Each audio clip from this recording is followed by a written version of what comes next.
Welcome. Today we'll be doing a reading about how the Blood Angels Legion changed with the coming of their Primarchs. And I do this because I want to. This is all coming from the Horus Heresy book 8. This was all to change with the return of Sanguinius. The Winged Primarch was to bring a sense of order to the often fractious Legion, stamping a new structure onto it in the hopes of containing its hunger. Though in essence this new order would seem to be in accord with the Principia Bellicosa, the schema by which the other legions were organized. In actuality, it also varied a great deal from the standard pattern. It retained the basic structure of the companies, initially forming the legion into 200 companies of approximately 300 warriors each, although by the last year of the Great Crusade, this would have been increased to 300 companies, each of 500 warriors.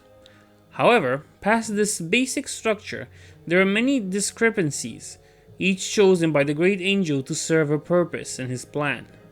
These companies were grouped into hosts for campaigns requiring greater force of numbers than that possessed of a single company, though each host was a temporary creature, broken and made as needed required. Sanguinius created 3 spheres to encompass his hosts, 3 chambers by which he would give order and purpose to the warriors of the legion. Each was separate and distinct from the 300 companies, and the strictures of the Principia Bellicosa forming a distinct strata of organization that allowed the warriors of the 9th Legion to focus their hunger and rage towards a single end and to conquer it. Yet, it was not merely a blunt tool, but an elegant and artful plan designed to promote the finer qualities of the Legion, while providing an outlet for the more base. It was the Great Angel's masterwork, the fulfillment of an oath and the salvation of his children. The uttermost of the 3 spheres would encompass the rank and file of the Legion, the warriors that piled blade and bolter on the battlefield.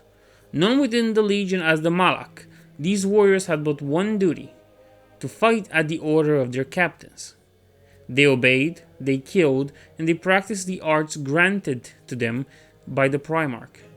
And by these simple disciplines and the endless focus of their post-human minds, they starved off depredations of their hunger. Within this sphere, there were but few distinctions, simple titles and orders for those who excelled in specific arts of war and peace, exemplars of their task and angels of a small action. These were the marksmen, poets, and duelists of the Legion, its strong right hand and beating heart, and though these were but small honors, they were held dear by those who won them. The 2nd sphere was composed of the commanders and leaders of the Legion, the powers and dominions that stood at the side of Sanguinius. To them fell the duty of command, of the execution of Sanguinius' wishes, with a clarity and sound judgment. Unlike those who fought at their command, they bore the burden of free will, of time to think and ponder as they would while the curse stalked them. They were the planners and strategists of the Crimson Host.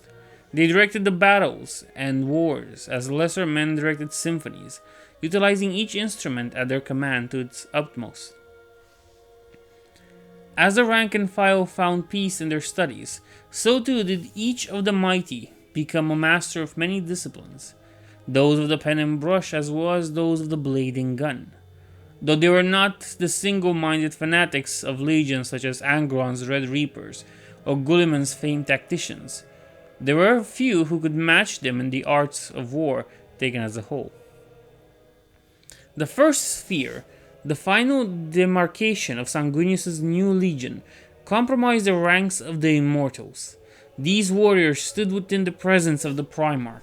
They did not operate within one of the 300 companies, but as the guards and servants of the Great Angel himself, each one inducted into the ranks of the 1st sphere, gave up his common name to take on another, and gave up his identity to do the work of the Primarch without guilt or regret.